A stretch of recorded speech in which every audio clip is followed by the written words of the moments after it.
Hey everybody, it's Josh here with Jacks of All Trades, and I've got a quick video I'm going to put on here that will show you guys how to make a cheap and effective leveling block system for your camper or RV.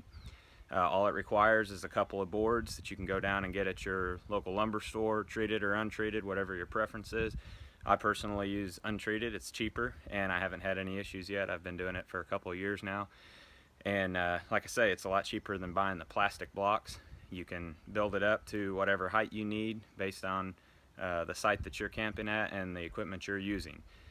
So without further ado, let's get into it. I'll show you guys how to level your own camper. Alright, so step one is going to be to grab a tape measure and measure the wheelbase of the axles that you're going to be putting blocks underneath.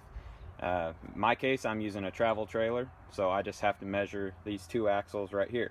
If you're using an RV, then you just need to measure the distance that you're comfortable with to get your camper parked on these blocks and build your steps up to get there. It's a lot easier with the travel trailer because you only have to have one system for each side, and typically you're only leveling one side unless you're on a site that has an uphill or downhill grade in the direction of your parking. So it's a little easier for me, but if you're doing an RV, this will work. You just have to adjust accordingly for having 4 separate block systems in place instead of 1 or 2. Alright, so based on your experience in parking a camper, you need to give yourself a little extra. Obviously, you don't want to have your block system end like right here or something, and right here on the other side. You want to have a little bit of wiggle room. That way, if you don't get on the brakes quite quick enough, you're not going to fall off the back end of the block system. Kind of goes without saying, but if you can, always have a ground guide, somebody who is helping you watch your move to make sure that you don't hit something with your camper, you know, a tree branch or a picnic table behind the campsite that you can't see in your mirror, whatever the case, and to make sure that you don't back over your block system. In my case, I found that about 64 inches is a comfortable working distance for me.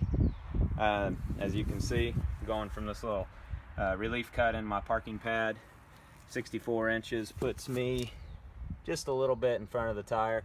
And some of my blocks, because I was using some scrap wood that I had laying around, actually are a little bit longer. So 62 to 64 inches is a good range for me. That's based on my experience level, which is relative. You may not have that same experience. You may not be as comfortable with that small of a block. You may want to add 4 inches or 6 inches or whatever you're comfortable with.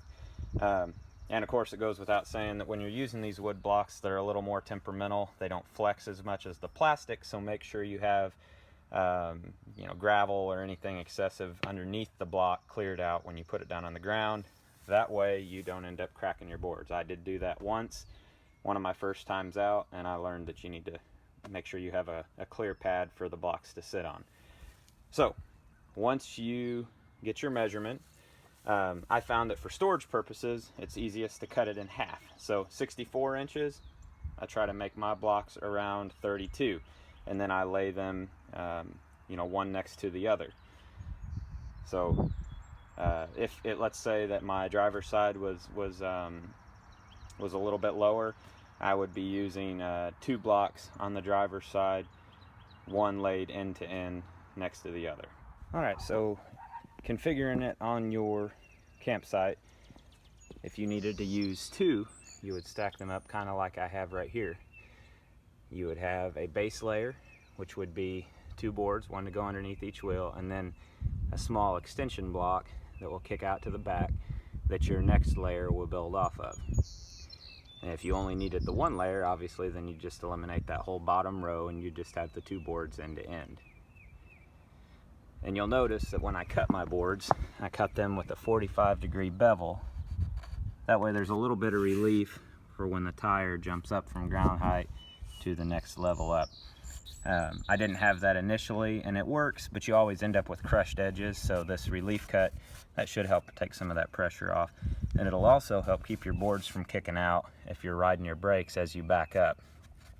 Make your move a little easier, and you won't have quite so much movement on your blocks.